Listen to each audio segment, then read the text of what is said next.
7 buwang gulang pa lamang sa kanyang sinapupunan nang ipanganak ni Jennifer si Baby Amara. Wala namang naging komplikasyon pero dahil sa hindi pa fully developed si Baby Amara, kaya nagtagal ito sa neonatal intensive care unit. Maraming gamot ang kinailangan at maraming test ang ginawa.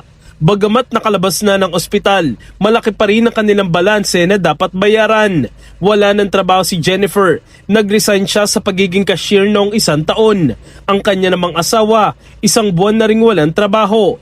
Kaya kapos na kapos sila ngayon. Matapos lumapit sa Brigada Newsaf Manila at One Tahanan, agad silang tinulungan. Bukod sa groceries, nakatanggap din si Baby Amara ng tulong pinansyal na magagamit niya para sa kanyang check-ups. Labis naman ang pasasalamat ni Jennifer dahil malaking tulong ito para sa kanyang anak. Nagpapasalamat po kami sa Brigada News FM Manila at One Tahanan. Maraming salamat po.